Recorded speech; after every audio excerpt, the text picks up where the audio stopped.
You're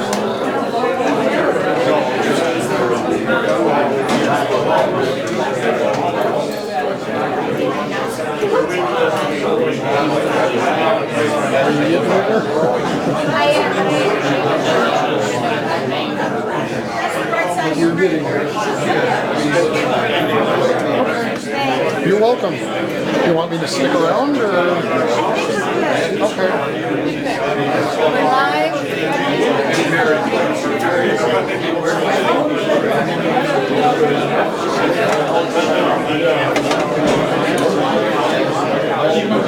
It's going to stand for a moment on here. That's kind of nice.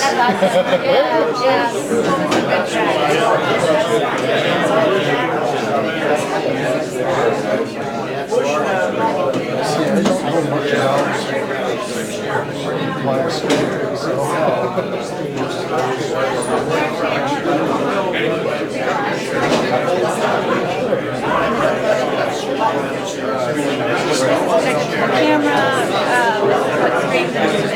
I see. That's cool.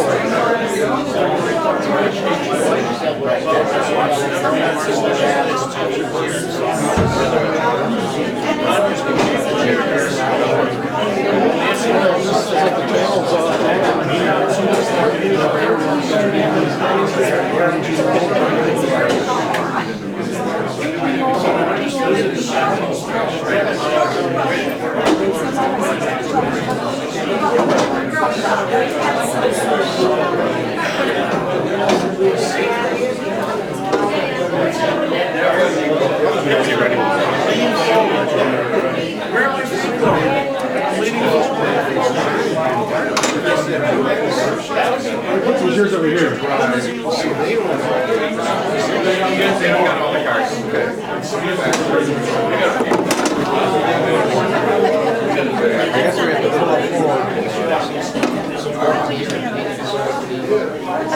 Yep, I see. You can take the chair, but yeah, don't stand here. Up here.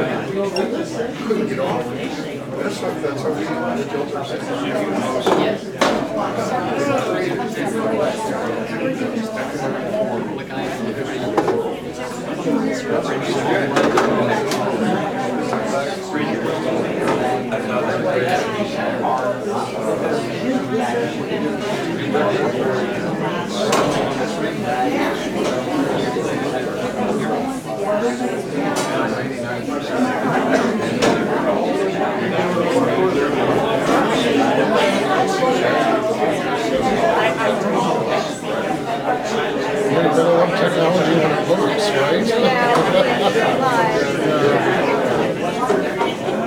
See, it's trying the thing. Hard to pick those things.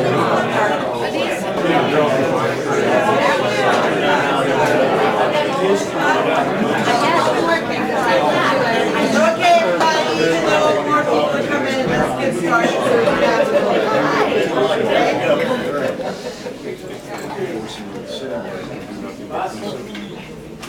Almost ready. Okay, go ahead. Okay. Oh, sir? Sir? She's I'm sorry, sir. This is right in front of the camera, so. Well, good to see so many people show up for you, Gar. It's for the question, right? This is part of the Economic Democracy Conference, which will be in this room the whole time. So if you're interested in that, you can. We have out around the edges and downstairs a flyer with all the Economic Democracy sessions. So if you want to see what's going on with this, you can check it out. My name is Kevin Zeese, and with Margaret Flowers, I co-direct this banner falling thing. It's oureconomy.us. And among other projects, we have Popular Resistance, which is a website that focuses on the resistance movement. Popularresistance.org, I recommend it to you highly. People think that Occupy died and there's no resistance. If you look at this website, you'll be happily pleased to see that in fact there's a lot going on. So there is a really great deal going on. And after Gar's done, we'll move this back to the center. There's some more websites on the corner that you can take down later. Gar Alperovitz is our speaker today, and we're talking about a pretty exciting topic. Everybody, in this room is well aware that the system is what's broken. The It's not one issue, it's multiple issues. And we have a system that is dysfunctional, both in the economy and the government, unable to really provide what people need, protect the planet, and share the wealth fairly. And Gar is working on now going deeper into his already existing work. If you haven't read America Beyond Capitalism, I recommend it highly. And his most recent book, What Do We Do Now? Strategy book, also recommend that. But when did first America Beyond Capitalism come out? 2005. 2005. When I read that book, it definitely opened my eyes up, and I've been working on these issues ever since. I was working on them a little bit before that, but that book, America Beyond Capitalism, really opened my eyes up and started things much more clearly for me. So I recommend that highly. Gar has been laying out the proof that economic democracy is happening. That's right now happening all over the country in so many ways.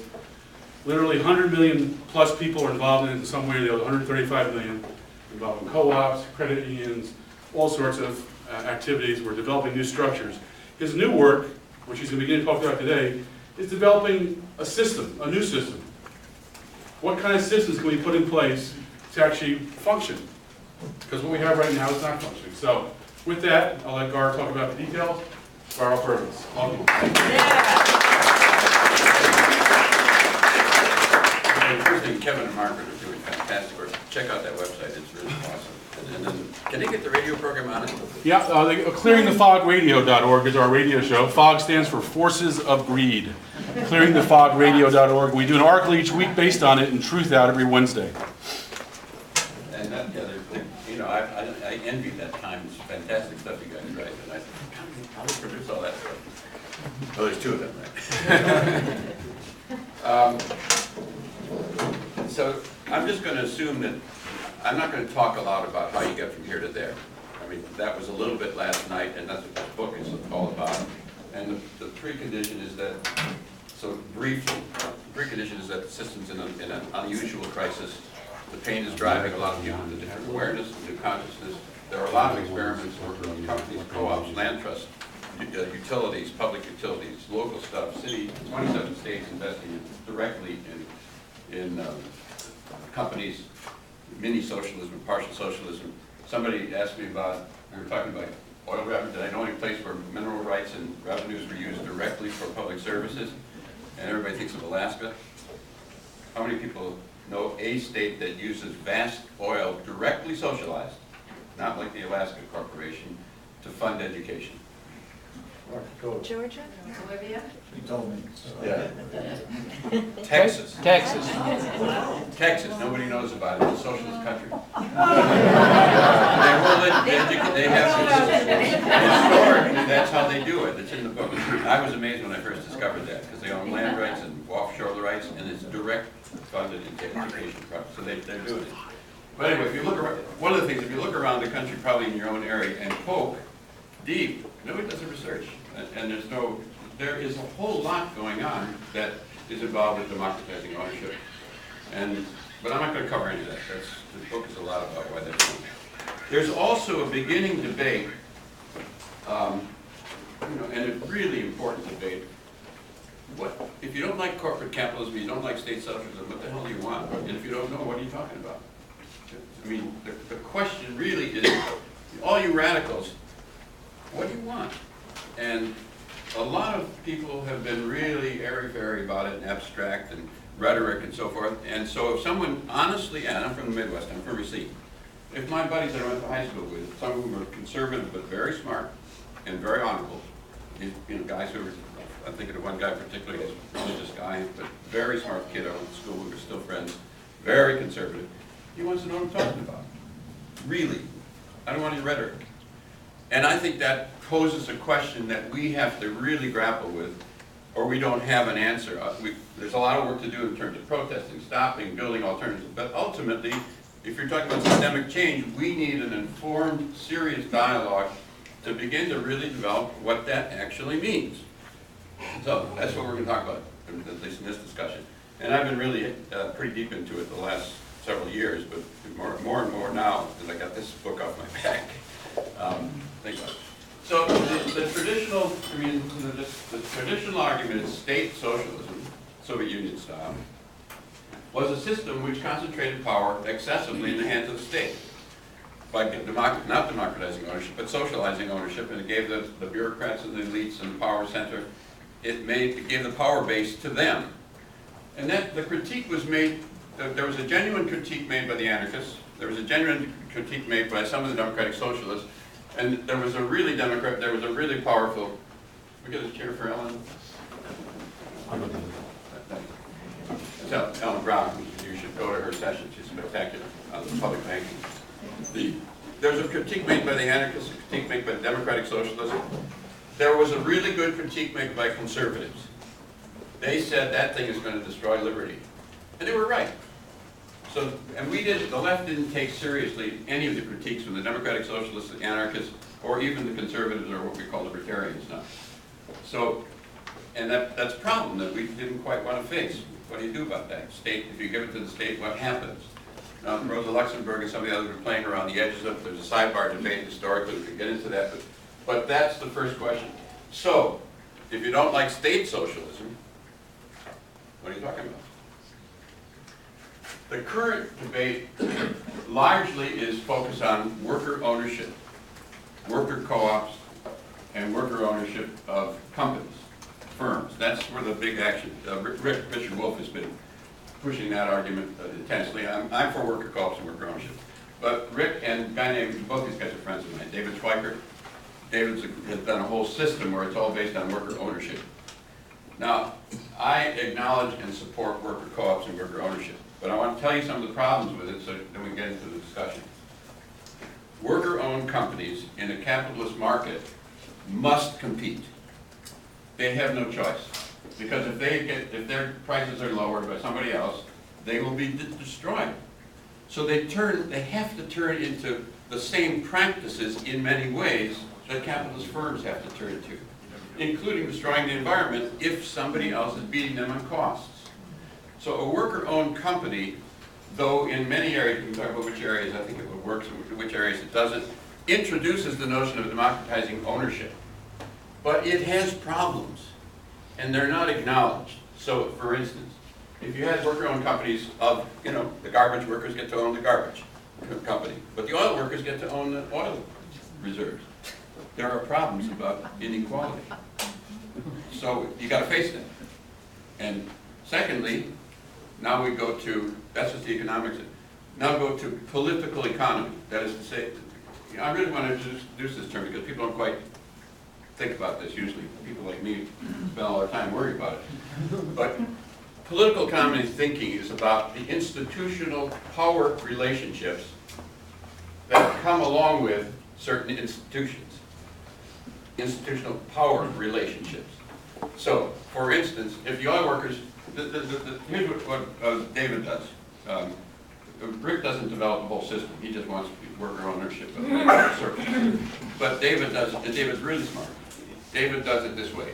He says, yeah, I understand what you're talking about, but we'll pass a law and tax the oil workers to redistribute profits. That way, now I'm going to get, there's a technicality here about ownership. We'll come back to how these guys structure ownership as opposed to management. But in any case, the idea is we'll pass a law and we'll take care of that problem. Huh? Anybody who understands anything about political economic power and institutional power, you know that the power attends and goes along with the power base. Now, socialist culture or egalitarian ideas can moderate the laws you can pass. Good guys come to office, and they will do better. But David's whole scheme rests on the notion that you had a socialist revolution, and there's a consciousness there, and then you can do whatever you want to pass the laws to pick up the problems that come from the power base. And my contention is we can't allow ourselves to rest on that, because if you let the oil workers have the oil and let the garbage workers have the garbage, the oil workers are going to also have political power. So that's an inherent problem in worker ownership. So, and the second problem with it is, scribble. Now I'm starting to scribble. I knew I'd start to scribble. That's green. Okay, so take the community. Would you do it on the whiteboard so we can all see it? Yeah. Or you Can you see it? Is this better? Yeah, okay, so this is a community. So the worker ownership is there. These guys own companies. They're in competition, right? Competition means you got to cut costs. And if you don't cut costs, you're dead. It isn't about good guys and bad guys. They will be out of business. So here's the community. Somebody over here is cutting costs. These guys have to, oh well, environmental regulation is expensive. We will die if we have to do that.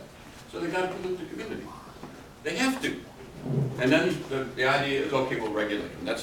That's liberalism. I come out of liberalism. We let the corporations, or in this case the workers, own the stuff, and then you try to pass laws to regulate them. Now you can do, let me be careful about this, you can do a certain amount with a quote political movement. That's not an institution, that's a movement. Or a political party. You can do a certain amount. But in fact, the way it's really been done, including the United States, is you have political movements and political parties. This is short. Oh, great. Thanks. Political movements, political parties, Democrats and liberals. Remember, I was running for Gaylord Nelson from Wisconsin, right? The leading environmentalist at his time. Gaylord was a labor lawyer, and he had support from unions. And that was the only way you could support the Democratic movement in party to actually do things. You needed a movement, you needed politics, you needed a party, but you needed an institutional base. And the way it was done all over the Western world is labor. Now that doesn't mean they agreed on everything. There's always a fight between labor and environment, but you couldn't elect these guys, and that's what's happening now. The labor unions are essentially, disintegrated down to 6% in the private sector. So the idea in the worker ownership system, like David's, I urge you to read the book. It's really a good book. I mean, he's really thought about it, but he hasn't thought about this part. You pass a law and this problem that these guys, and it'll all be fine. And my contention is that there's a power base associated with these institutional substructures that maybe it won't be all fine, because these guys have different interests, even though they're good guys. So you can't assume, just because they have good ideas and good politics, that the institutional pressures they're under are going to lead to the kind of politics you want. Okay, so that's a number 2 on this. So you got a problem with worker ownership. Now, there's a lot of areas where it doesn't really matter because it's small stuff. So and that's, we can talk about what do you mean by small stuff later. So and the third problem about the, and this is really critical. I have to do a little economics with you. Worker-owned companies, or any company, this is really important, but it's not simple, that faces diminishing returns from investment and scale. Let me say that. If you invest in lots of equipment, new equipment, and you can cut costs because you can buy robotic equipment, and that you get costs going down and down as you invest more and more in fancy equipment, if that pertains, and it doesn't always, there's a lot of companies where you can't do that, lots of small companies where it doesn't really matter, there's no fancy technology, everybody competes on the same ground. But if you have that, like really fancy computer systems, and you can get an edge by cutting costs, and you have to do this because it's a competitive system, that is worker-owned companies in a competitive system, then you will have to invest in the new technologies, because the next guy might do it. And that means you're going to have to drive down costs, and you must then expand sales in order to cover it. Now, that's really critical because it means you've got to grow, grow, grow. And the whole system's designed to grow, grow, grow, because each guy in the system might invest in fancy technologies and beat you. And so the game is whether or not you like it, you're forced to grow. Even it's defensive. It can be also aggressive. I want more profits. So, and it isn't only technology. And this is what happens with these systems. So that if so, look, that's not, I just talked about inequality, oil workers, garbage workers. Then I talked about environment, pollution of the community. Now I'm talking about growth. Systems of that kind, little small businesses that don't face it, they don't have to really grow, little companies. But if the next guy can invest in fancy equipment that will lower his cost, his unit costs, he will then have to do that because you might. And therefore the whole system has to keep investing and growing and growing and growing competitively. So you got a growth system. And that has a problem in terms of lots of things, but particularly in a global world that we need to talk about resource limits. That system ain't that what you want. And again, careful, David comes back, David doesn't really talk much about this. He assumes this problem away. Remember, I really respect David, so I'm criticizing him from a respectful point of view. That is really powerful. And if you don't, and his answer would be, and Rick's answer too, Rick does the same, Rick Wolf. So we'll pass it along. And I'm saying that's inadequate. That the institutional substructure will in fact subvert your law. So we've got to do better than that. Now, that's only one problem. And by the way, sidebar, it isn't only technology where you get diminishing returns from investment and scale. This economist language. You get it from finance. If you got access to more finance than the next guy, you can beat him in finance. You can do it with advertising, and most importantly, you do it with R&D. Companies that can invest in research and development have this possibility, and then the next guy's got to do the same thing, and it's all got to grow or the whole system falls apart. Did I go too fast? No. Any questions on that? That's a big deal. And it's not been talked about at all in the worker ownership literature. Yep. Just one thing, also jobs would come into it to cut costs, you lay off people, so you sort of destroy the whole idea. Cut salary. Well, not necessarily, because if you're winning the game, you're expanding jobs. The other guy may lose jobs, but that's a whole different question. That's a large question, but that's not quite the one I'm talking about.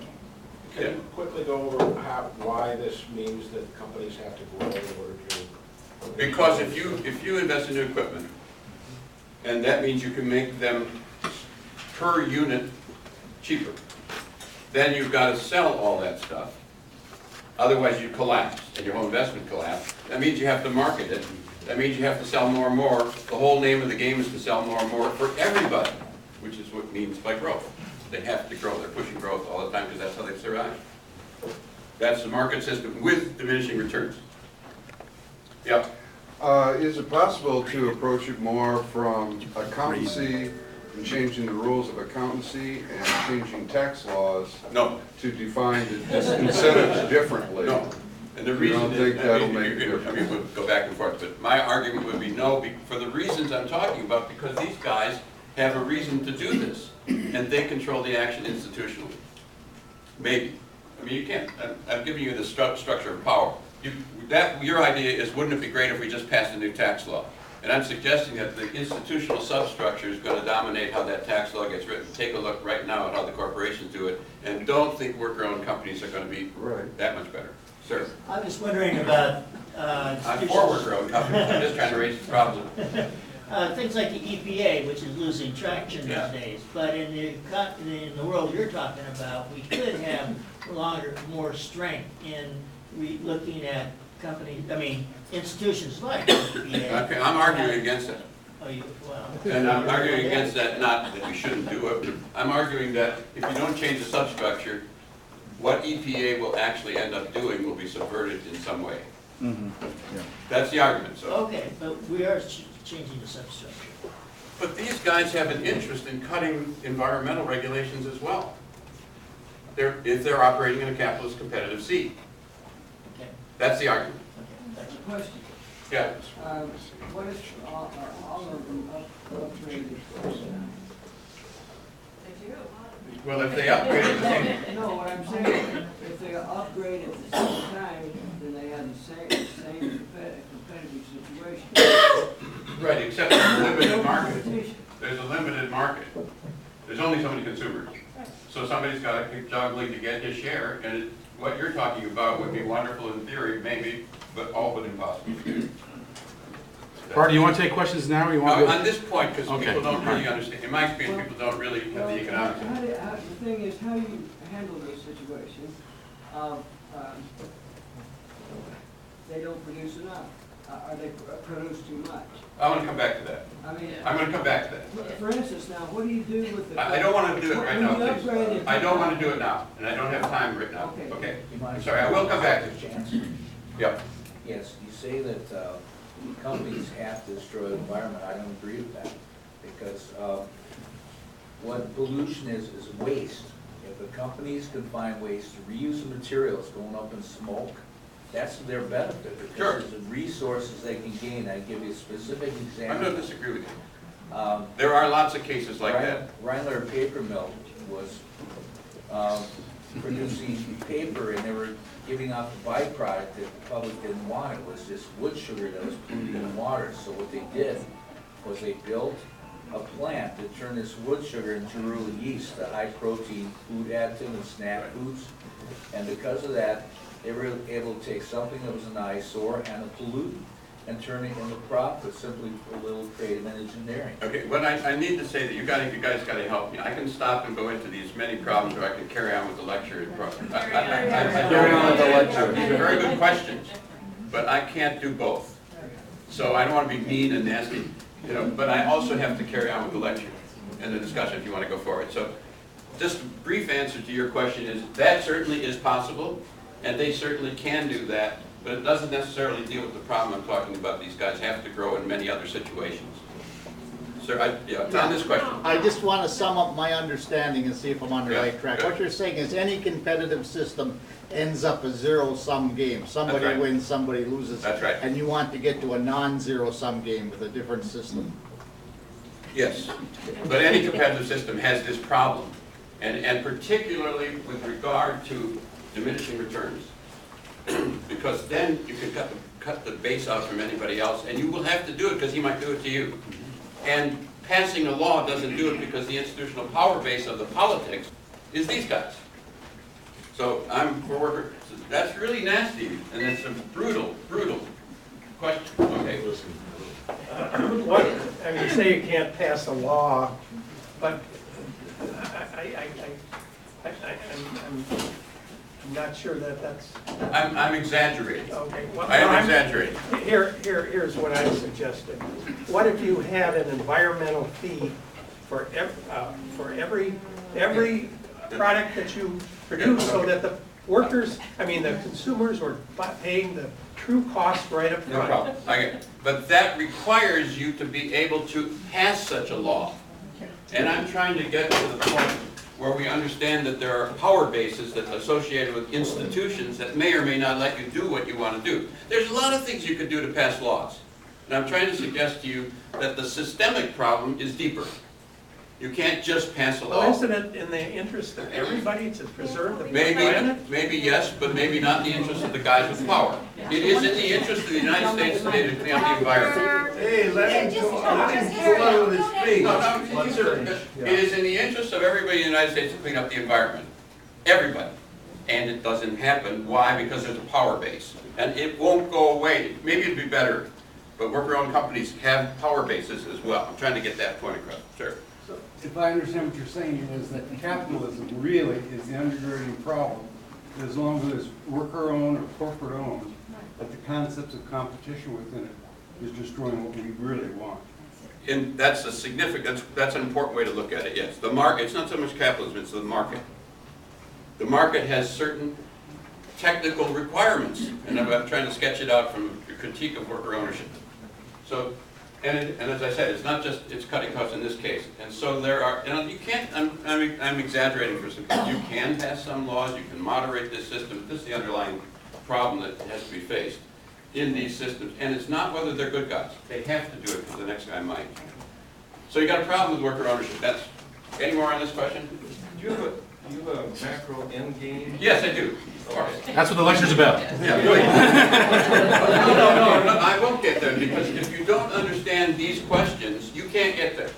It's all easy to pass a law, we'll plan everything, it'll be all wonderful. But what about the institution, political economy, and where we come to culture? Yeah. Okay, so that, you guys, I'm sorry you came in here to this discussion, that's what I'm working on. Okay, yeah, that's it. So we could go at length into this conversation. And it's probably true that for smaller scale it doesn't matter, and there are lots of cases where it doesn't matter, and that's a whole big research problem. Anyone want to do some real research, retired professors? There is no good work on economies of scale. Tell me which firms are too small, too big. Please do that work. Somebody here, you got retired professors. We need to know much more about what you do. So that's another piece. Okay. Now there's another problem associated with worker ownership. I'm a proponent of worker ownership in many cases, but I'm trying to say these systems designed in worker ownership, some of them going back to the Yugoslav model, which had really interesting problems, but also really interesting successes. The other problem about it is, and this is one very rarely faced, you notice the really big one here is the system's a growth system. And that is really important. I mean, this is a system also, part of the pollution here is climate change. polluting the air, and climate change is involved in this, and growth, which is resource limits, which is different, is also involved in this. And from the perspective that I mentioned this briefly in passing last night, systems that expand in the world market, like corporate capitalism, become imperial systems. And then they try to, Woodrow Wilson's, I didn't really understand it, but William Epplin Williams, a great historian here, who was one of my teachers, kept saying, and I finally got what he said. He said, the famous line from Wilson, "We're going to make the world safe for democracy." Think about that. Literally, if you're a global system, global markets, you literally must make the world safe, or your system doesn't work. That was the idea. We have to manage the world in a way that, in the post-World War period, it was to have global open markets. Or we can't work because we're an expanding system. Isn't this monopoly capitalism? Expanding system needs markets. And you have to. I don't think this is about good guys and bad guys. There are good guys and bad guys. They must control world markets. Because it's an expanding system. If you close down world markets, you're dead. That's what that's the political economy of imperialism. Read Rosa Luxemburg on this as well, or Bill Williams, or Hilferding. I mean, but it drives you to a position that is, for the same reason here, requires you to get those markets managed and stabilized. It ain't just about we want the oil in the Middle East. Yes, we do. They want the oil. Big corporations want the oil. This corporation wants that. This guy wants that. But the system requires expansion. That means you got to open those markets, the stuff you guys are doing in the Pacific. That's what it's all about from my point of view. And an expanding system doesn't take care of that. You've got to find a system that can be stabilized. How do you stabilize a system? What are the underlying drivers? So I really enter this discussion from the point of view of imperialism and what are growth systems. This is a growth system. And what are its requirements? And then it produces ideologies. They actually think they're taking democracy. It isn't that they're just after, if you don't understand that they're not just after buck, presidents and so forth, that they have in their heads that this is necessary to save democracy. There are bad guys. That's where they're coming from. There's an ideology that accompanies that's much more powerful than just bad guys and good guys trying to rip off people around the world. There are those guys. But they actually become convinced of it. And that's the really big problem, that ideologies get generated by these systems. So, I think enough on worker-owned companies. Yeah. And then the question from my point of view on worker-owned companies is, in which areas does this phenomenon not occur? Small stuff. I mean, David, for instance, likes to say, if you look at hamburgers, they all have the same technology. If you go to McDonald's, they're all the same technology. They're not into having to build and compete. And that's true technologically. Look at advertising. McDonald's controls it. These guys there are economies of scale in advertising, and they expand. That's the whole name of the game. So that's brutal. And I'm going real fast, but I'm sorry. And I got a little too much coffee, but nonetheless, you get the idea. So, okay, so what do you do about that? And there's one other problem that I have to throw on the table right now, which is, and again, I really am encouraging, I see some retired professors, we really need help in this. Use black. Black's better? Black or red. Yeah. Okay, what do you do about big ones? Really big companies that, because of technologies, have to be much larger than one community. I mean, otherwise, so the one that's most obvious, the two that are simple and obvious, probably, so we don't know about the technology, are airplanes that fly around the world, really big supersonic airplanes. That's a big company to do that. It's probably not a community scale company. We don't know how big it is. The other one is high-speed rail. So you get an idea that there might be something that requires big scale. And big scale is different because it's much larger than any community. And probably you have to anchor that in something other than a community or a worker-owned company, probably a nation state or a region. So there is the problem. So now we've got units in the next system, okay? Okay, worker-owned companies at a certain small scale. Probably national or something like it, I'm going to argue regional later, for really big ones. And we don't know those scale questions. There's no literature that's any good that I know of. But probably there's some big ones, and probably there's some small ones that don't have the problems I just described, and some that are too big to be market, that really should be nationalized, or so something like that. And then there's a whole range of intermediate ones. Now here's a second problem about this, and I sort of touched on it, which was, I said it kind of in passing, I should really spend another minute or two on it. Not only do these, in the worker-owned companies or capitalist companies, either one, generate competition, they generate ideologies. This is really great. This is the way to do it. Worker-owned, and people get caught up in the ideology of what they're doing and saying this is the answer. So you got to be careful both if you're interested in designing and working on the next system and having a real debate, a sophisticated kind that advances the ball rather than, hey, I like worker-owned companies, then you have to say, will it generate ideologies that are consistent with your values? Or will it generate systems, whole idea systems that in fact subvert a vision, a real socialist vision or a real communitarian vision or a real democratic vision? And then, so that's, I've touched on it briefly, but the next question, and it's really brutal, gotta use black, right? Does it develop a different culture? And people don't want to deal with it. Does it develop, and if you're serious about where we're going, what does it take to develop the preconditions of a different culture that is community in its heart and in its institutional structure that nurtures and generates and re-nurtures and regenerates a culture of common values, and we're all in it together. And if you don't, it's not an economic problem, it's not just an ideology problem, it is a cultural problem of practice. And whether the institutions subvert or don't subvert, or nurture or don't subvert, or do nurture, okay? So the people who have dealt with this, the most interesting people who've dealt with this are some of the anarcho-communists, some of them, and some of the people who came out of that same tradition, actually, Martin Buber, the Jewish theologian, Pathways in Utopia, and Paul and Percival Goodman, Communitas, and Kropotkin sometimes, and what's the guy's name, the anarcho guy, Murray Bookchin. Some of them began focusing not on the state, so state socialism, and not on worker-owned companies, but on the geographic unit called a specific community as the preliminary element of the system design. Why? Because geographic communities include everybody. Old people, young people, women, kids, people who can't work. Everybody is in the game in a geographic community, and if you start with that premise, maybe that's the unit that might help produce a culture that is inclusive of everybody by definition. So that's really a powerful question. I mean, that's a socialist idea writ large. The state includes everybody. But these people were asking institutional questions. And Buber went at it, he ended up with the kibbutz, which is the Israeli cooperative communities. And there's a whole reason why that kibbutz movement's in decline, et cetera. But the notion was, unless you face this somehow, and the democracy, this convention, and particularly the work of the democracy theorists in terms of local democracy, converged with this argument. So it goes like this.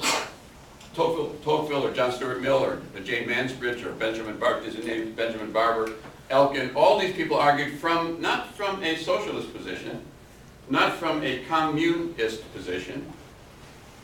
Marx was playing around with this in the Paris Commune as well, and Marx discussion for the Marxists in the room. Marx got into this in a debate over whether the Russian Mir, M-I-R, which was a peasant collective community system, might actually be a precondition of a communist vision coming straight from peasantry.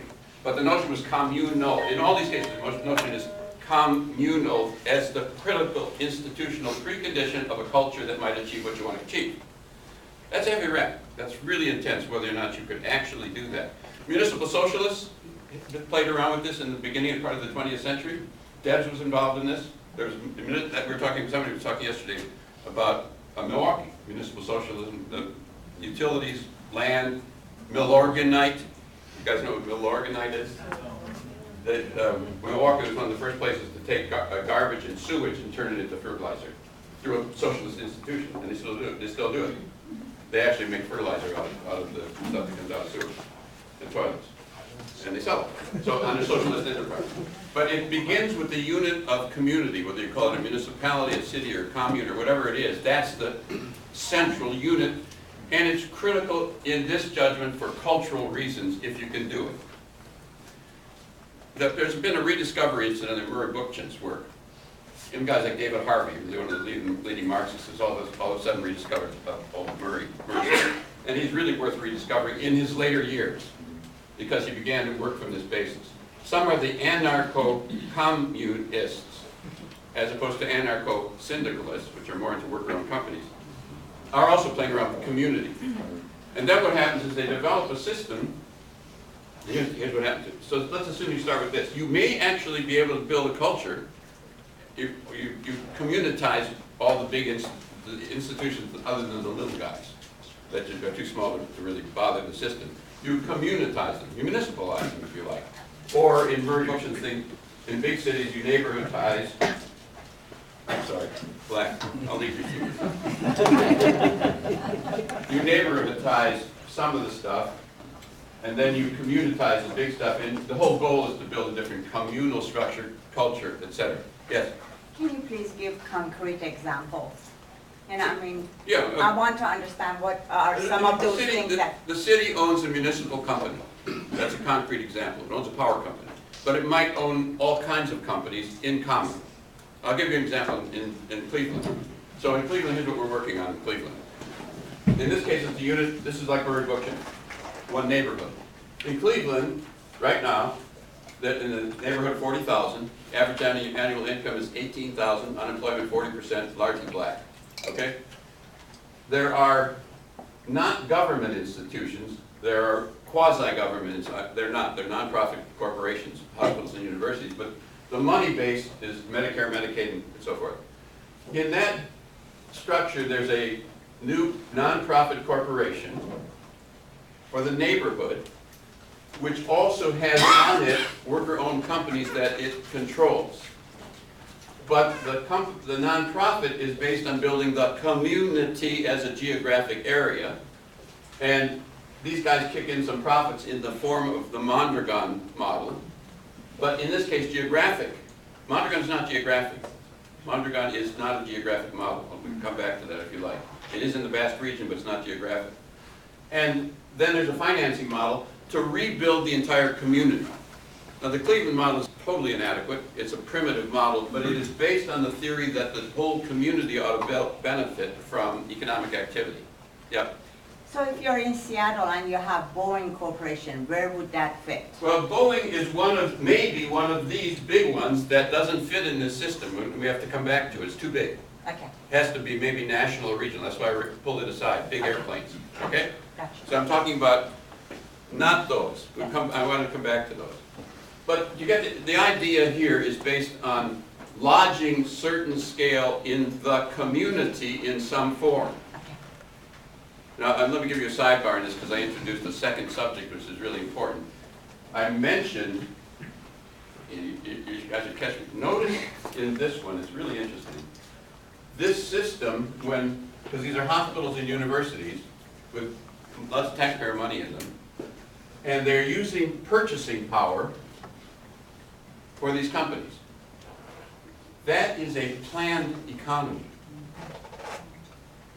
This is public money, quasi-public money, Medicare, Medicaid, and it's a very primitive planned economy. It's a sketch, not a real. But instead of a totally free market, the larger unit, in this case the hospitals, helps stabilize the market for these companies which otherwise are subject to market pressure. So it's a complex unit where you get a circular community base and a benefiting, but worker ownership and management supported in part by a planning system that sustains and helps offset market pressure. That's really interesting. We'll come back because that begins to deal with some of these other structural problems that we talked about. But that is a different model, but the basic design from our point of view right now, the basic element here is community is the guiding principle of this system because you need the cultural base. if you want to end up with a system that's going to be sustained, you've got to deal with what is the cultural base and what will it produce. Sir? The cultural base thing is very critical, but the thing it's really dealing with, and it's cultural, is this whole idea of rugged individualism, which is an underpinning of the capitalist competitive system. Right. Okay. This rugged, and that gets played up in our culture, rugged individuals, and that's libertarian and all that stuff. Well, but that has a cultural, that has an institutional base coming out of free enterprise, small business, farmers, and so forth. And the note, we're talking about a different system, the design of which is not individual ownership of means of production. Maybe some small scale stuff. But the critical element here, I'm just trying to sketch the critical element that is of significance, I think, is if you want to get to culture, and this has to do with culture of ecological sustainability, growth, etc., and the cultural preconditions of a society. Here's a sharp thing. A society in which, as a matter of everyday life, people begin to learn the principle of we're all in it together. And that means ecologically, in terms of equality, it means old people, young people, it means democratic process, probably requires geographic institutional base of some kind. Now, let me say a couple more words about that. I began to talk about it. This intersects with, that's culture. We're going real fast, but anyway, we can't. But this intersects with a whole line of theory from democratic theorists, from Tocqueville on, and many, many others, that unless you actually, in your system design, we're not talking about how to get there, although we did some of that last night, and there's a wonderful book to read.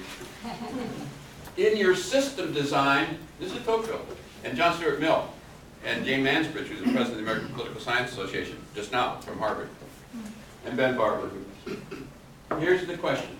If people in their everyday life, where they actually live and work, do not experience themselves as citizens, really as citizens, who actually can make the decision-making work in this process. This is partly cultural, but partly democratic theory. If they don't act, and I don't mean vote. I love this French line that came out of the 1968 thing. How do you conjugate the verb participate?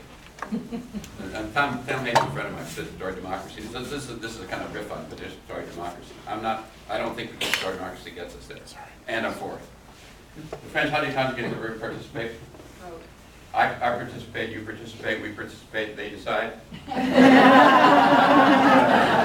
better be more than participatory democracy.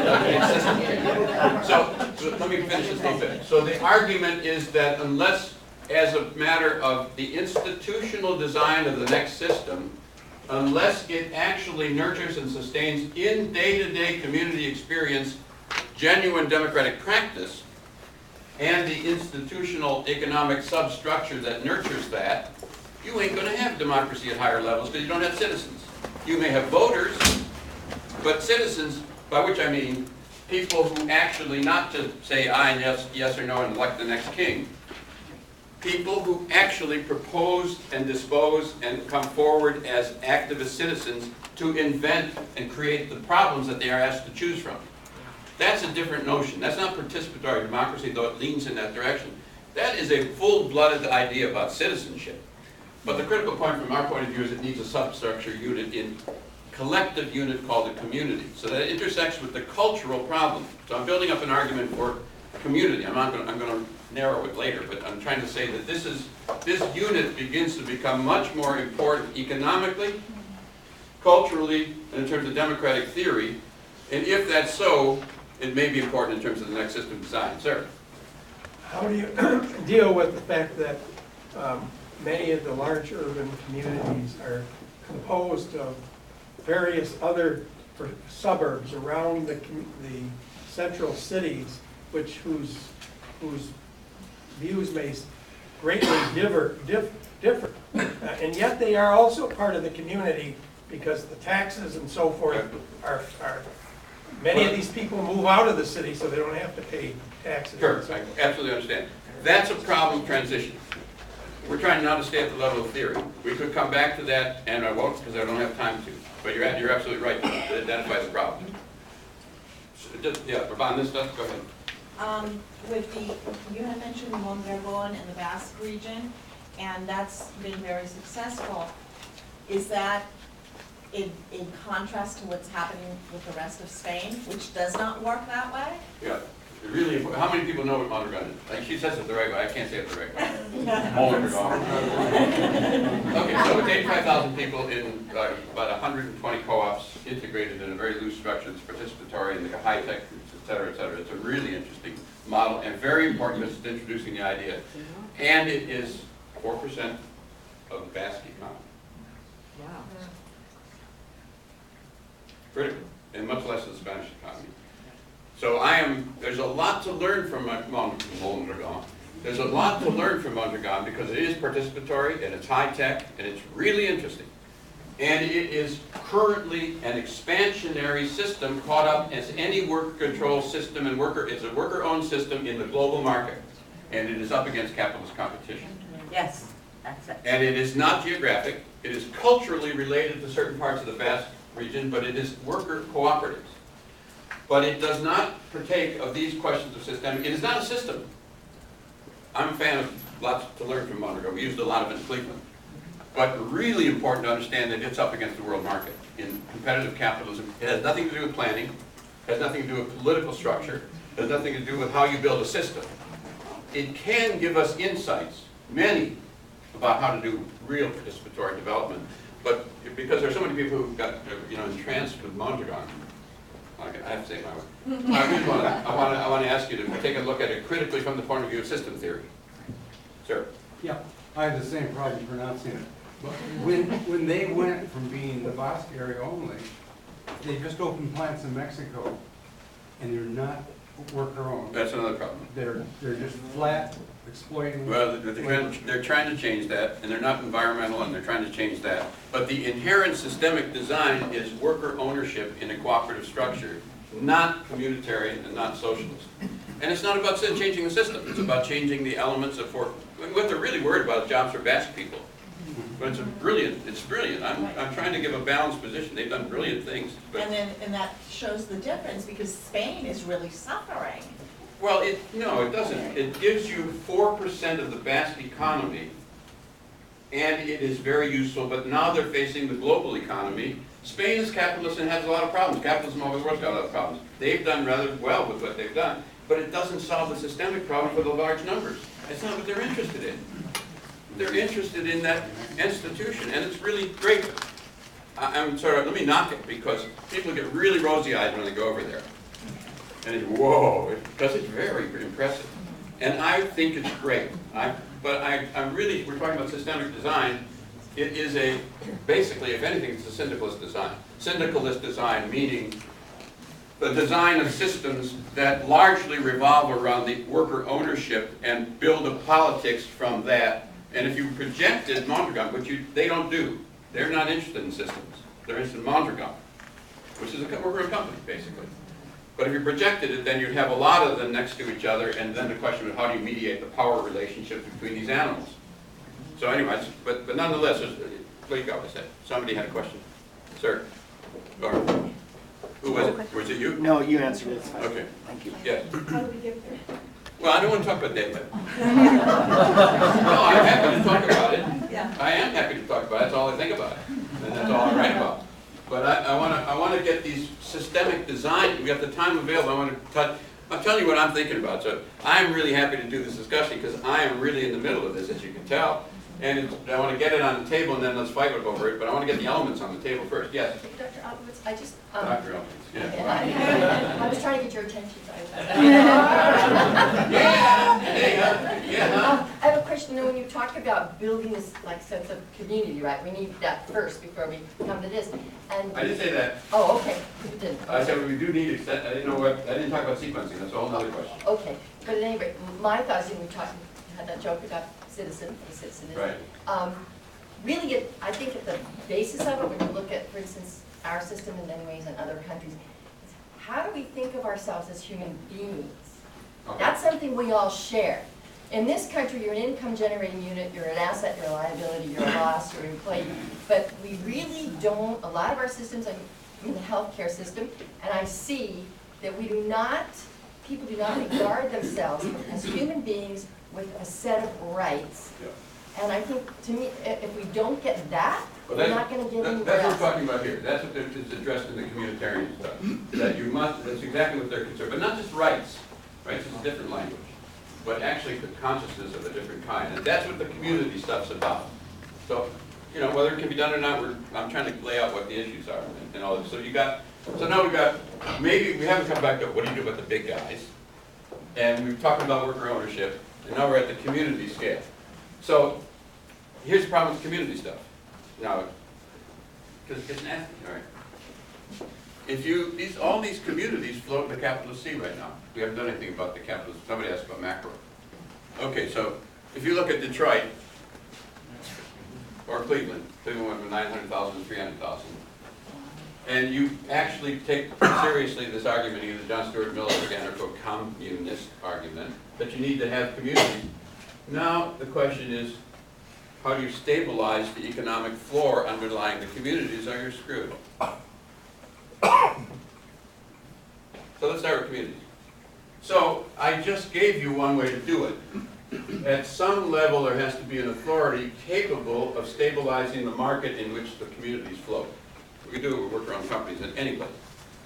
And the reason communities become important is you might generate a politics and an ideology and a culture.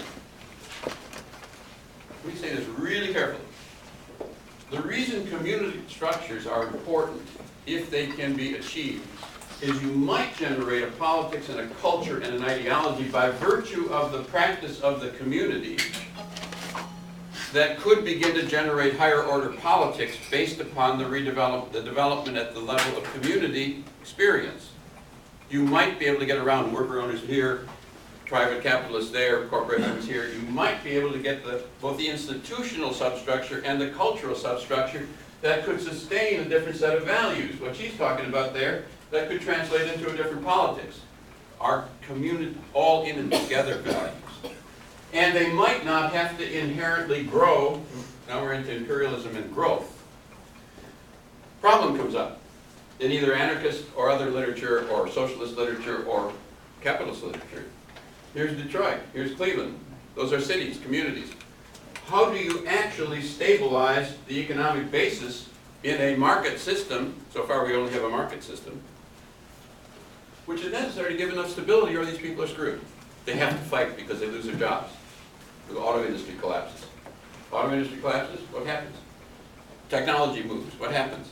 So what do you meet, if you're interested in a system, not just a worker-owned company, and not just a community, but a system, somehow, and even most of the anarchist communists recognize this, and Bookchin recognizes this, and David Harvey is beginning to recognize this point. You need a planning system. Now, God, the anarchists, they'll die if you say that.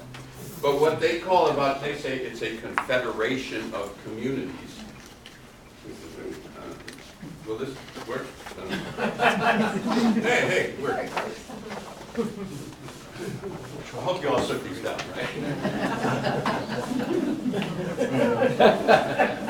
Yeah, I got them right here. This is, Picasso. So the anarcho-communists, as opposed to the anarcho-syndicalists, which has to do with worker-owned companies rather than communities as the subunit, the primary unit. Here's what they say. Okay, we will do. It doesn't require to do that. There's all these communities.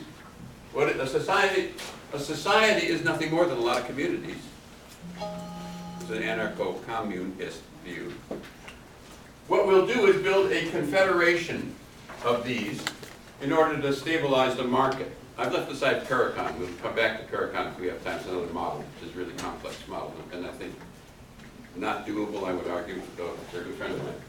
But what they say is, okay, we will work out a negotiated economic support system that will, through confederation of communities, will thereby stabilize the economic model. We will, instead of screwing each other by trying to sell into each other's market, same problem. If they have to survive, they will have to sell, and then the next guy's going to be dead because he's losing the market. Jane Jacobs, too. If they have to sell to survive, And the only way to do it is to take this guy's market, it's survival or take it. And then this guy goes down. The answer is, how do we work out a deal? And they call it confederation. Now, another way to talk about it is, when you actually look at the planned economic requirements of a deal, it's a national economic plan in support of communities. Now we got national planning on this model. Very interesting. They don't call it that, but that's what it is in practice. And David Harvey is really interesting because to watch Harvey move on this, because here you're coming right out of Marxism, geographic Marxism. He says he's attacking the anarchists, and there's different, anarchists come in different flavors, but he's talking about the anarchic. There is a movement towards communalism in anarchism in that debate. There's also a group that says we don't have a planet, we don't have any kind of things, whatever happens. But that's not what he's talking about. He says, rightly, about confederations. In order to do what's needed to do here, to solve the problem of markets and competition and so forth, and the deal that has to be cut looks like it is a planning system. In fact, it is a state of some kind. He puts it this way: if it walks like a duck and quacks like a duck, it probably is a duck. But it ain't called that. So the goal of which is to provide sufficient economic stability and undermine the pressures to come out of the market against these bobbling communities in order to stabilize them.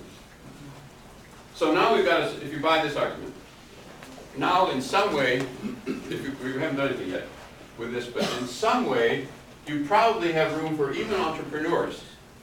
I want to mention entrepreneurs in high-tech industry. Almost all serious socialist models now include the role for entrepreneurs, because innovation is very important, and you can't get it from socialist policy.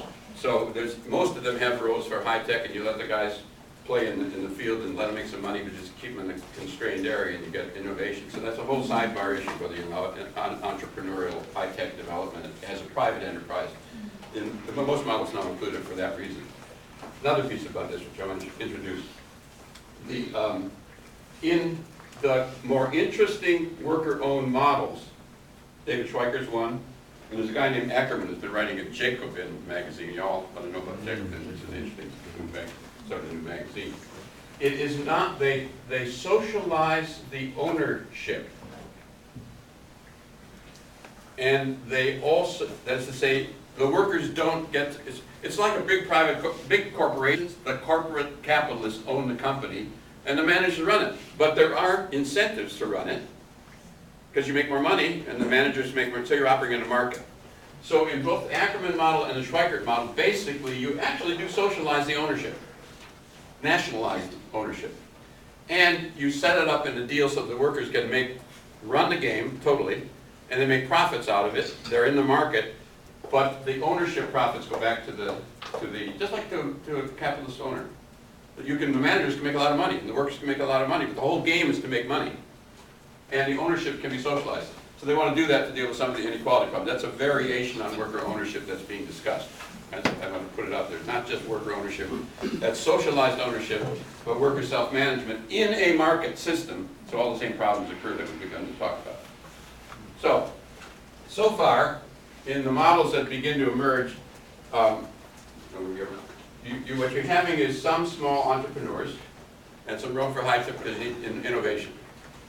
Socialist model. By the way, the state socialist planning system, the Soviet Union, the new literature says, for the first 2 decades after World War II did better than Western Europe. And most people don't know that. In growth and production. And secondly, in areas where there's no need for new innovation, the planning systems did slightly better than the corporate systems. Really interesting. Where they failed totally was innovation. And they couldn't innovate to the market. Then you need individuals for that. That's at least one of the conclusions of the modern literature on Soviet planning was effective, but not an innovation, so they collapsed ultimately. Yeah? How does this deal with international companies? Oh, we aren't there yet. Okay. But it's a good question. I mean, the basic answer is that if all the units begin to be managed in a new way, you've got a whole different system, but we'll come back to that. So what we've got here on this model, and these are tentative models, is somehow orienting to an inclusive unit called the community in some way as a central unit of the system, allowing for innovation for some small firms, allowing for small worker-owned companies, allowing for worker self-management of companies like the Cleveland model, that is collective or a community-wide model with worker management within it, and some community system, municipal ownership, sewer socialism, public utilities, land ownership, lots of things that utilities can do and are doing, which is city ownership or community ownership. So it's a complex structure, but in this case, the central unit for cultural reasons becomes the community, inclusive, and then within it, variation, but also sufficient power to stabilize the market collectively in this model. My own thinking is moving in this direction, obviously. How do you begin to really, if you want to talk about systemic design, pure theory of systemic design, either you face these problems or they get you at the pass. Because when you get down the road, these real problems that we're talking about will undercut what you're trying to do. So systemic design becomes critical. It also becomes critical in talking to people about what you want to do. Why would I want your system? It's Soviet Union? I mean, give me a break. What do you want? Worker ownership is a great idea, but look at, I see all those guys competing with each other, so ripping each other off. I mean, what is it you really want? So these begin to be, I think the direction of the new debate is going to move increasingly in this area, driven by these are logical problems. These are not abstract ideologies. They are problems. We talk about, the right way to talk about this is, these are architecture problems, systemic design problems. They are not matters of ideology.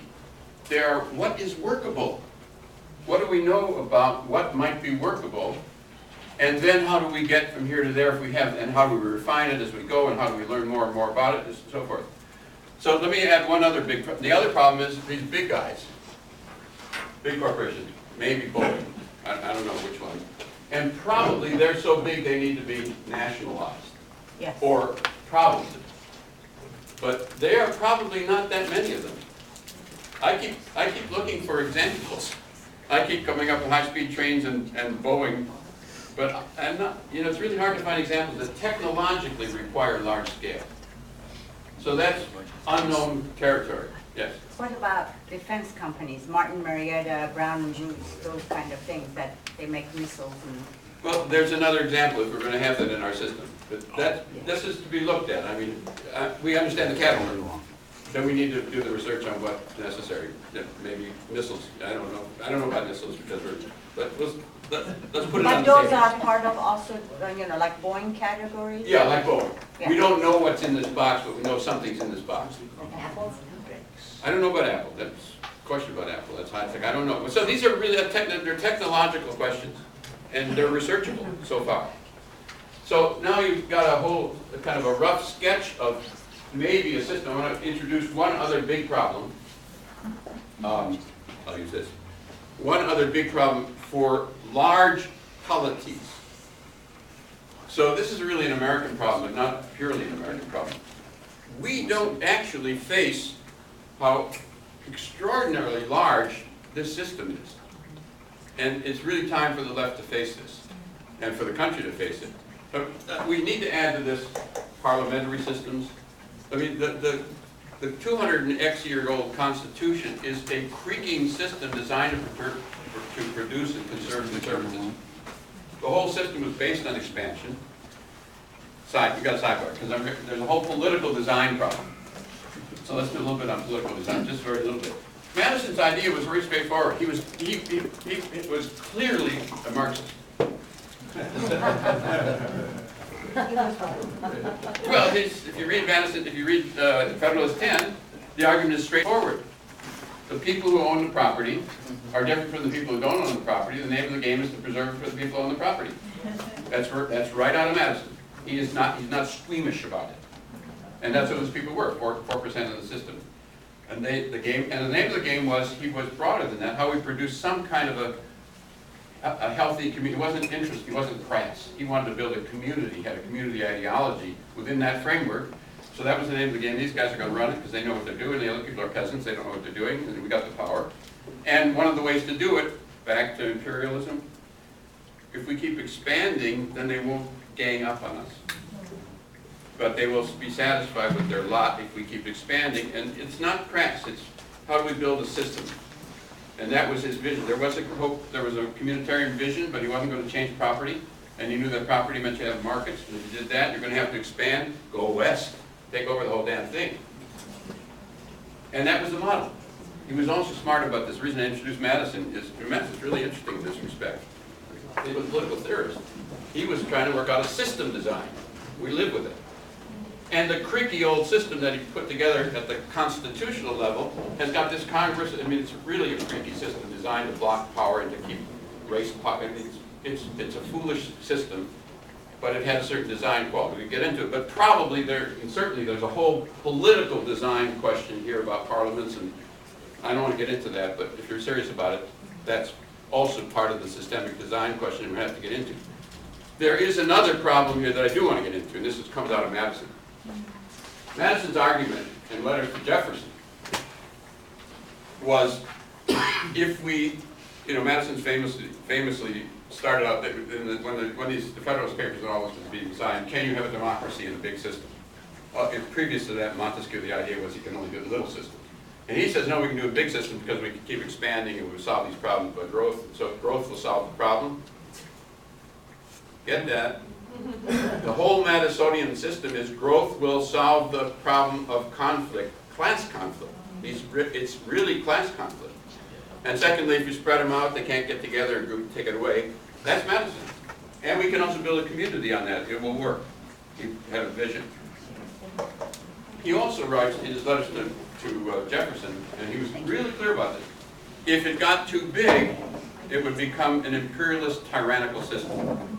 If it was too small, it wouldn't work. It had to be sort of in the middle. We call it a mean, M-E-A-N, system. Otherwise, the tyrants at the middle, at the end, would be so, in the center would be so strong they could control the peasants. That's the American system.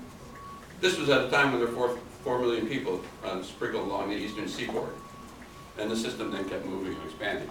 So we're in a Madisonian nightmare. But if you really want to get into systemic design, can you do it in a continent? It's too big, probably. We're at what, 318 million? We're going to move to 500 million almost certainly. High Census Bureau projection is 1.1 billion. High projection, we don't know if we'll get that far by the end of the century. Probably a unit smaller than a continent and larger than a state is the intermediate scale unit. That would probably make sense for governance and model of a democratic system, probably.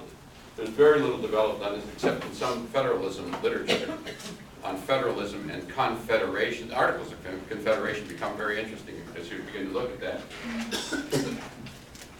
Excuse me. But here's the way to get your head around it. Germany, a highly successful polity, can be dropped into Montana. Those countries with which we often compare ourselves with are minimally regions. They are dinky. I have to say it to my students. They're dinky little European countries. Well, it's a way to dramatize that we are living in an empire. And it's very hard to have a democratic control of anything in the empire. In a scale, the continental system of almost 3,000 miles is not like these little European countries that are much, you put France into Texas. France is bigger than Germany. But we're not talking about the really successful corporatist states like the Netherlands and Belgium and Sweden, which you can drop into little Rhode Island maybe. Truly. So probably the issue of scale means a regional structure to handle the planning problems of a communitarian worker ownership system, confederated in some way for larger structures, probably. There's a whole political theory problem that people are just beginning to poke around with. So, what else can I throw on the table? Drive you guys crazy, drive myself crazy. I think, and the other people, here's the other piece of this. This is where it gets interesting. Because if you can begin to build, and building in this direction becomes, if so, this is the direction you want to build towards. There are lots of pieces to this puzzle. The really interesting thing is this. I mentioned last night a throwaway line. We are now at per family of 4. We do not, I'd like to say it this way, we do not have an economic problem in the United States. We have a political problem managing the wealthiest economy in the history of the world. This economy produces 200,000 per family of 4 right now, with all the junk and miscellaneous. That's what we're doing. If the technology and the resource base, both of which are questions, big if, because we may be running into limits and so forth, we don't know about this, but if we produce the trend line of the 20th century for the 21st century, and remember, this is had 2 world wars, lots of other wars, massive collapse, lots of stagnation. It wasn't a great century. If we produce that trend line economically it wasn't a great trend. By the end of the century, it will be 1 million for every family of 4. Inflation will be much higher, but in real terms, in today's dollars, that's what it will be. Or a 20-hour week and 500,000, or a 10-hour week and 250,000. Now, that's what the technology so far has allowed. It is extraordinary. It is extraordinary. Now, there are people who are really questioning whether technology will produce that trend. But that's the underlying potential, and it's a cut in half. Or there is an extraordinary, if that's true, or even partly true, and even today you could have 100,000 per family of 4 in a 20-hour week. Today, for everybody. There's a whole new realm of democracy that becomes possible because people have time. So that's a whole other thing. Technology and time become really critical elements in the systemic possibility that begins to open up. You know, that's the realm of freedom. Some people on the side, there's a sidebar issue, guys like Paul Goodman, who everybody should read Paul Goodman, bring him back, had argued, you know, people should have at least half their job in whatever the system is. He used to think of the post office, a nice socialist system. And then the rest of the time is free.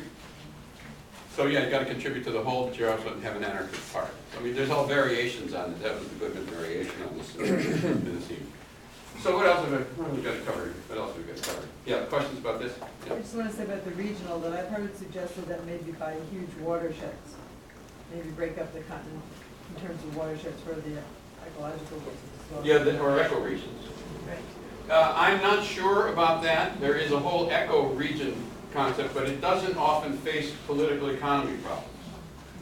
There may or may not be an overlap, and it may all not work out quite right.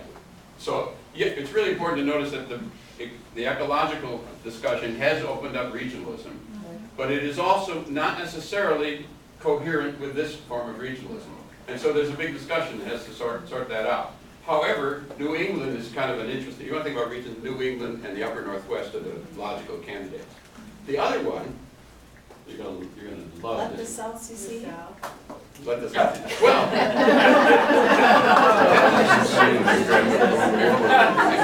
you're going to love it. Texas. Read Rick, what's the guy's name? Rick Perry. Rick Perry's book on the 10th Amendment.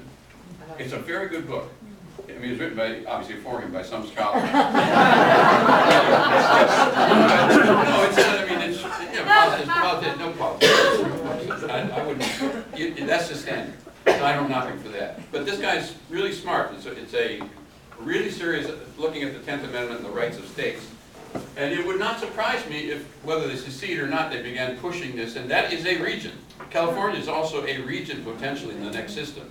So if you want to think about regional breakups, Texas, California, New England, and upper Northwest are open candidates for beginning to move in this direction. And if you want to think about regions, the system already allows, what is the term between states? No, there's a compacts. It's in its constitution, there are 200 or 300 of them for riverbeds and so forth. The states work out deals.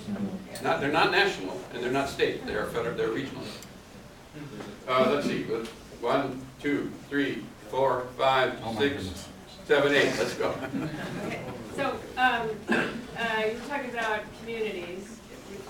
In my mind, translates to towns or neighborhoods. Not bad. And so what is there an overlap with social psychology on the unit size of collections of people that is optimum for producing cultural change? Great.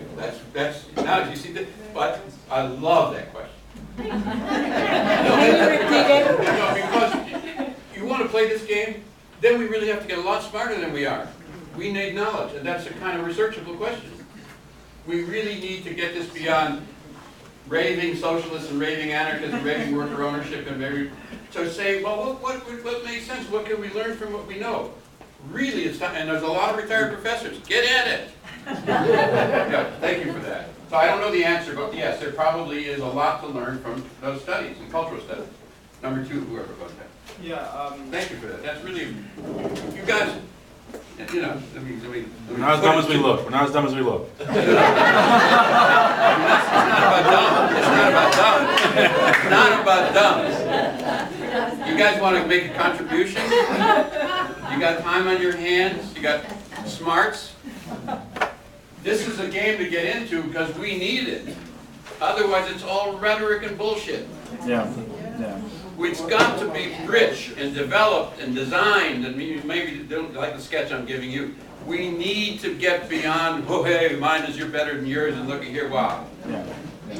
Yeah.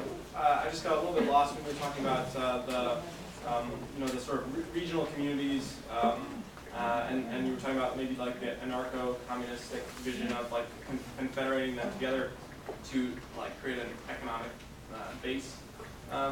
I was confused about whether you were saying there was some sort of like inherent problem with that, or what some of the inherent problems are with confederating groups at that level. Yeah, that's good. That's a really good question because I went over that too fast. So what I was saying is, supposing you know, for the moment we're going to have a communist system, and whatever, mix up worker ownership and so forth. Unless you stabilize the market underneath these communities, they will be back into fighting with each other. So that means that there must be some form of planned arrangement between them economically. And that means that involves allocation of capital, allocation of some markets, allocation of some services. That means, let me translate it into an example. Suppose we decided as a community, nationally or regionally, that we wanted high-speed rail. So then we would decide that as a community, and then where are you going to make them? Well, we could maybe make them in this community and thereby stabilize the economy of that community. So it becomes, that's a national economic plan, mini one. So you need something like that, or we sell this and you sell that, maybe how do we work out a deal so we don't cut each other's market? That becomes a plan. And as soon as you elaborate it, it becomes a plan. So, but this plan is in the nature of supporting communities. I'm sketching. Does that help? Yeah. So you're just saying that we do need some sort of, coordinated national or like large. Yeah, and it turns out when you look at that, it's a planning system of some kind, also with markets within. So it's a complex system which uses some planning and some markets. Just to quickly follow up, if you're talking about like whatever your unit size is that you're working with, don't you think that those units are going to have to all interact in that same way? Yeah, that's the whole idea. And so like at some point you need a global planning. Oh, we move out to the global. Let's get one straight first. Let's work here first, and then yes, absolutely, you can begin to, if you buy this argument, but we haven't refined the argument, but if we move in this direction, if this is the direction, or something like this, we're just sketching right now, then these questions, immediately, what's the global system? Because we haven't talked about trade. You enter free trade in this, you destroy the system. It has to be a planned trade system. So we haven't even talked about that yet. And then it means how do you negotiate trade between each other. Schweiker's very interesting on that, by the way. And look at Schweiker's trade system, because he said balanced trades. And if you look at a book that I did with a guy named Thad Williamson, but you find my name on it, Making a Place for Community, look at the trade pattern we try to work out to deal with this, where it's based on community. Okay, so, yeah. Well, I was going to understand what I can't remember what it was. It'll come back to me. Number 3, I guess. Yeah. 3. So are there more details on the systemic design and some of the questions that were asked in here, the procedural questions that you didn't want to get into on your website? I wish there were. I'm working on a book on it.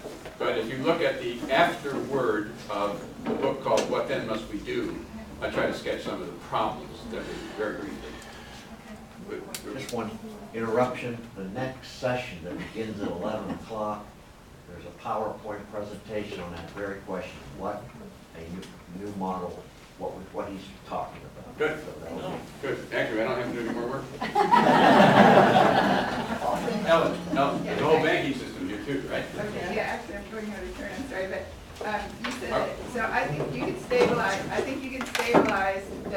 funding with a public bank, and it doesn't have to be federal, it could be state, county, city. And I'm actually doing a PowerPoint on that at 11 on Sunday, and you said for them to come to my thing, but it's not in the program, so that's why I wanted to know. Oh, great, yeah. So this is Ellen Brown of public banking, and she knows more about banking than anybody. I'm not so sure I agree with about what you just said. We have to have a conversation on it. If it's not in the program, can we hear again? Where is it? When is it? Right here, at 11 on Sunday. Okay, great. Did I skip over somebody? Okay, 5? Yeah, anybody doing any writing or thinking about, in other words, what choices we make for goods that are produced, in terms of, based on ecological considerations? In other words, if you know, I mean, I look around, shark fin soup, for example, in my world, we wouldn't have it, okay? All right. As an example. So in terms of building models, in terms of getting people to participate in their community, as it were, choices, I mean, we need food, we need housing, Right. we need education, we need healthcare, we need clothing. Those are some needs. Right. How do we structure, That's great. is anybody talking about how we bring these, sort of, these arguments to the fore? No, that's really, really important. I'm really glad you raised it. I want to remind me, when I finish answering, tell me what I think. And remind me to talk about efficiency too. So here, I had a long discussion with a guy named Richard Smith, who's a really interesting guy. He's a socialist, and he's really concerned about ecological stuff, growth. And he points out a socialist system is the only one that can control growth. That's his argument, because capitalist systems have to grow. And he makes it as a direct attack on all the cultural and ecological kind of cute stuff he thinks. That is farm to, different community-supported agriculture, little ecological projects. There's a whole thing going on amongst quote socialists, sort of scoffing at the environmental stuff. It's a little Mickey Mouse. It's kind of small, kind of cute, and that's an important thing. So he says the only way you can do it is you have a system that doesn't have to grow. And that system is inherently a socialist system, not based on capitalist growth principles. Probably right. That's part of this argument. But notice that the socialist system we know anything about grew, because there were other incentives to grow. Building more power for themselves, building more, catching up with the capitalists, high technology, making a better life for people technologically. So their planning system didn't have to grow. It wasn't based on market capitalist profits. But it did grow horribly, and it's ecologically disastrous. So if you think a planning system alone will do it, or an institutional system alone will do it without a change in culture, you're crazy. So one of the things about a community system really opens space for all the little projects that are critical to changing the environmental culture. So from my point of view, it's a both-and argument rather than this argument that one system will solve. The culture issue here is again important, and the only way that can be done is a lot of role for initiative. Yeah. Well, just to follow up quickly, you mentioned, but did you mention participatory budgeting as a process? No, we didn't, but that would be part of this. Okay, because I thought you were dissing it No. before. Okay. No. Participatory budgeting is planning. Okay, yeah. That's a planning system. Developing a cultural relationship to. Absolutely. I'm sorry, I didn't get into participatory budgeting as a move in the direction of this. But I do want to highlight this cultural question environmentally. That means a lot of small, without a change in the environmental culture at the level of ordinary experience, this system is not going to do that. Really important. So the model has to include that as part of the community culture, or you end up with bureaucrats kind of, let's make more. So now I'm going to say something about efficiency. Planned systems, all systems have inefficiencies. A planning system will not be perfectly efficient. This is very heavy duty. Corporate capitalist systems are not efficient. They destroy. Think about this. You take a city like Detroit, it was 1 million watts, it's now 300,000. You threw away the whole city. All the capital, the housing, the roads, the hospitals, the schools, you literally threw it away. And you had to build it someplace else, because there's people. All those people are left. Capitalism is extremely inefficient. But you need to face up front that if you want to support certain cultural issues in planning, it will have inefficiencies of certain kinds. In some ways, market competition does produce some efficiencies in the narrow sense. Sometimes it does. Competition has been incredible. Marx was right about this. Corporate capitalism really powerful. And it does also produce macro inefficiencies, unemployed people, which is kind of terribly wasteful. I mean, quite apart from the human cost. So it's really important to say, hey, that planning system might be inefficient. Okay, maybe so. What do we get for it? Maybe we get a culture. But we need the culture, so we'll take some of the inefficiency. Not to duck the question of inefficiency and efficiency. It's part of the game, and it's up for grabs. Sir? You have presented a very compelling model, this new economic This is design. a sketch. Well, to the extent that it is, through your lens. This is sort of a follow-up to the first comment. Is there others, are there others in the fields or disciplines of sociology and anthropology who are thinking of similar sorts? The models, I've given you the realm of models. I haven't talked much about Paragon. We just don't have time. If there's time at the end of the questions. There is just beginning to be a discussion. I'm trying to put together a project on this, really trying to encourage people in system design. But I've kind of given you the outlines of what's out there so far. There's the worker ownership models. There's the kind of monogam thing. There's Paragon. There is a little bit of anarcho-communist, and there's state socialism. So that's roughly what's out there so far. And I'm trying to encourage much more sophisticated debate. Yep. Are we going to the right? Did I skip anybody? Sure. Go ahead. Yeah, What's that? Are you the next number? I don't know. What was the number? What was the last number? Is number 4 gone yet? I was about 5 originally. 5, okay, number 5, please. I agree Did I? with... What number were you? What was your number? I don't know. Well, you asked a number of questions. Let's have someone, and we'll come back to it. I agree that the focus on locality is critical to build a democratic culture. Right. And there's a lot of challenges with it, and you'd have to have a confederation and so on. You haven't said much about maybe an even deeper level, because I think when you're talking about democratic culture, you're talking about a process of decision-making that people engage in collectively. But we have a really fractured society socially, Right. and the world is globally fractured socially. There's huge inequities right here in Madison, let alone in the country and globally. And with those inequities, even in a locality, it's very difficult, maybe, who knows how possible it is, to generally begin to build democratic culture. So what is your thinking about social inequities and divisions that, to me, would have to be addressed if you're going to have a genuine democratic culture? Yes, the answer is what you got now ain't so pretty. Okay, we all agree on that.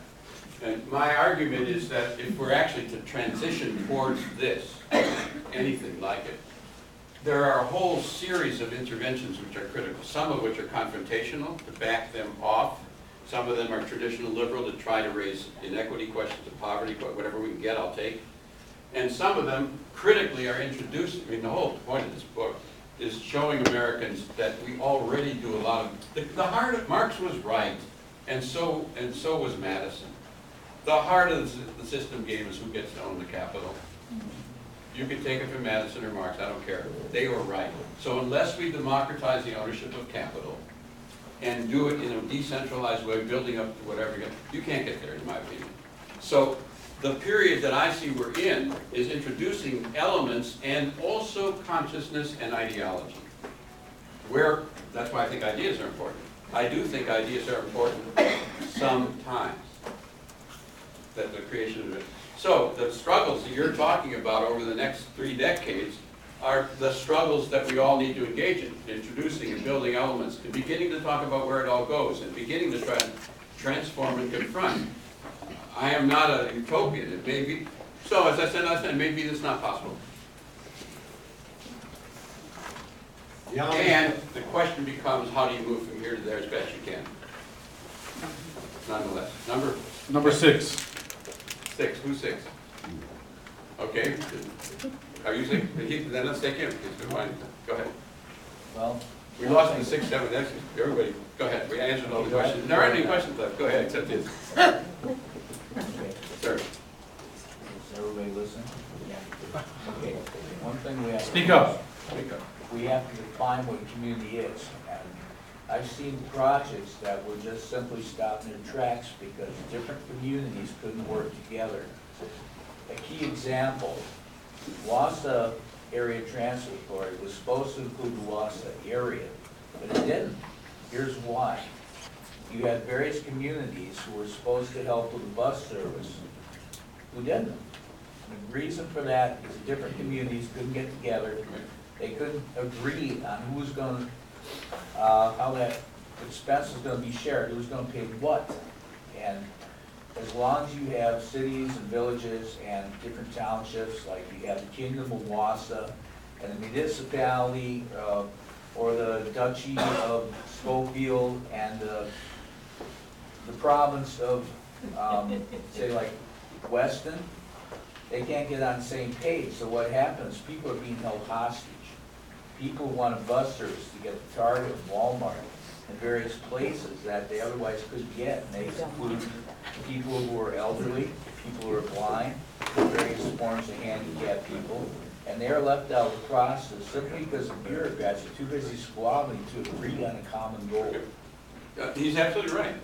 This is a problem of any system. It is not solved, however, it is not solved by the current system, it is not solved by state socialism.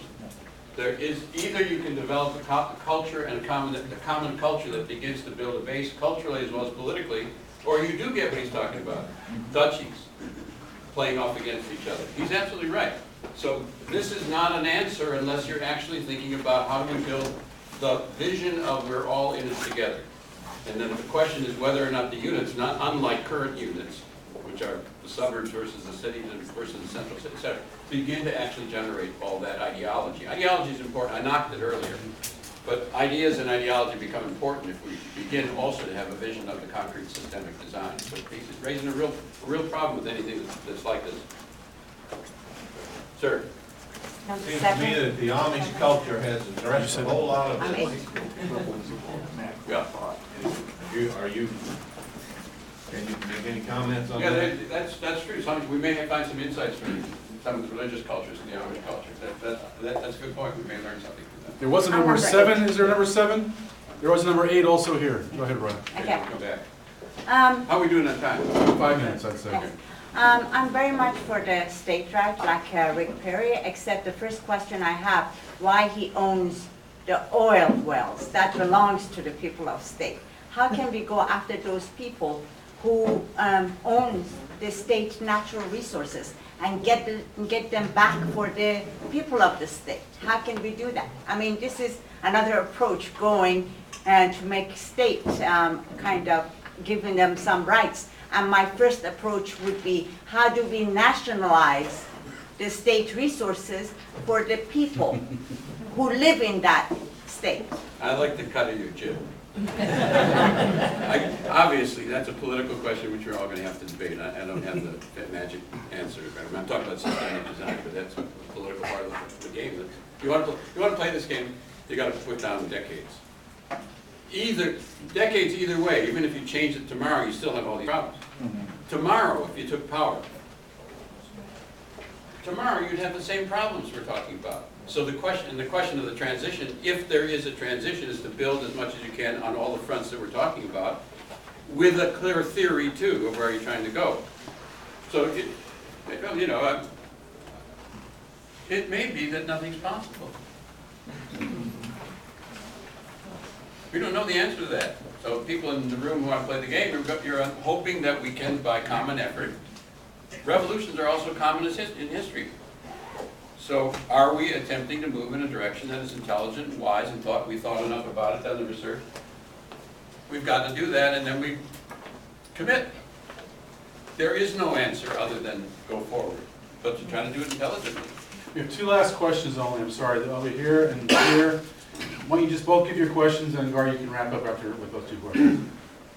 Given the immense influence of religious and spiritual values on individual and collective choices, how do you deal with the immense range of such beliefs and values in this building culture and community? Well, wait, Gar, wait. Let's hear the other question, and you can wrap up with the answer to both. You made a comment earlier, you talked about the communities float on in the sea of, and you put those little lines underneath those community circles. So the communities float on the sea of, what was the word? I probably call it market capitalist, Okay. unless you do some phrase. Okay, so my question about that is that it appears over the last 5 years since the massive market crash in Wall Street, that Wall Street's have been hands off by Capitol Hill and the Obama administration pretty much, with the attitude of, you know, if we mess with that, everything's going to collapse, and we have to support that at all state, that that what's good for Wall Street is good for Main Street. And I feel like we're just being siphoned at the Main Street level, and Wall Street's being overprotected. So do you have any comments on that? So on the spiritual, there is, I think, a lot in the spiritual tradition, religious traditions that could cohere with this. I mean, this new pope is really interesting. Well, on this subject, not on feminism, but on this subject, he's really interesting. What? The new pope. The new pope is really interesting on all this stuff. Poverty and Catholic social thought is really interesting on all this. And he's interested in reviving it. So there is, you know, it's really, you see, one guy changes in the popes. Wow. I mean, this is really a different guy. On other stuff, he's traditional. So there's a lot to draw on in the religious tradition, which is communist.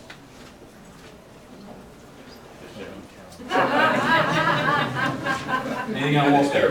This is the other thing. There is an argument by some Marxists that if you actually look at what Marx is doing, it's essentially right out of the Old Testament. The value system of communism that Marx was drawing on is essentially that. I mean, you're talking about a current problem. I mean, that is absolutely right. That these guys are they are destroying Main Street. And they don't give a damn about Main Street. They want to suck as much as they can out of it. So that's a whole problem of struggle and rebuilding from the bottom up, et cetera, et cetera, et cetera, which is addressed in a wonderful book, which you must get. Which you must get. But that's how do we introduce elements that if you like something like this, and then rip it. What you ought to do. Here's my suggestion to everybody: rip it apart and start again. Do your own if you don't like it. But deal with these questions: structure, dynamics, scale, market, planning, evolutionary, and then begin also to see whether you can get a transitional strategy. But the last thing I'll say, this is like a quadratic, if you want to play, it's like a quadratic equation for mathematicians. What is your assessment of the emerging context? What will it permit, what won't it permit, perhaps? What is the vision of where you might want to go, and what are the transitional steps? And do they cohere? Do they cohere? Are you moving? And this is a kind of sketch of where I think there's enough in this kind of discussion where we could actually have a genuine discussion that would get us someplace beyond these sketches. And so my urging, you know, what I think, it's time for us to move the whole discussion to a whole different level of debate beyond rhetoric to what is sensible, what would work, what's important, and then how do we get from A to B. Thank you.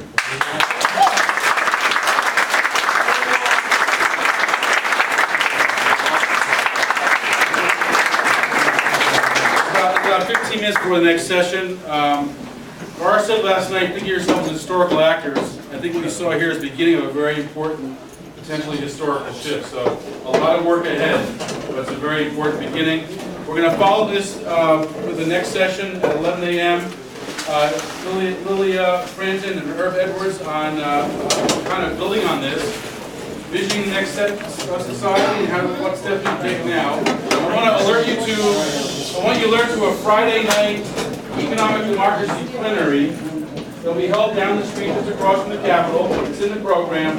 It's going to include people like Ellen Brown, who's public banking, Jackie Dunn on remaking money, the Occupy Money Cooperative, Justin Weeds will be there. It'll be a really great event on the overall economic democracy issue for the West Middle together in different sessions. So that's Friday at 6 p.m. So you can take into that. It'll be on the schedules you can pick up around outside here and downstairs. So please come back at 11 for the next session. And we're videotaping all this.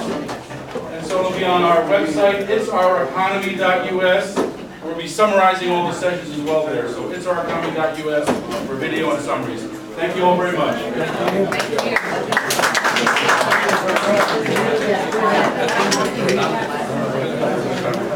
you. Good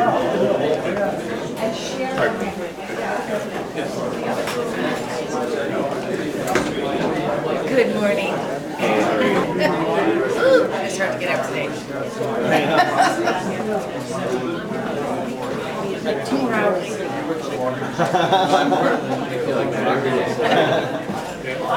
Hey, how you doing?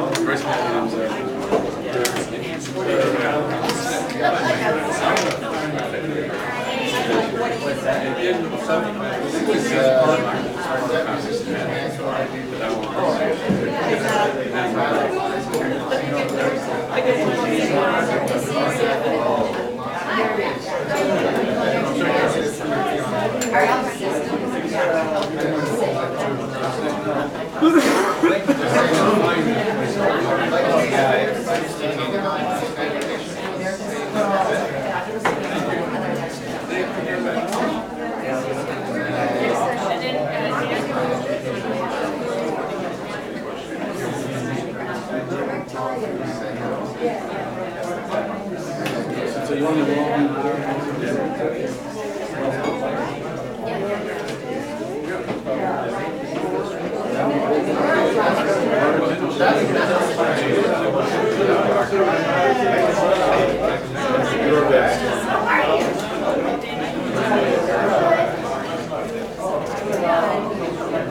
Okay, so for this.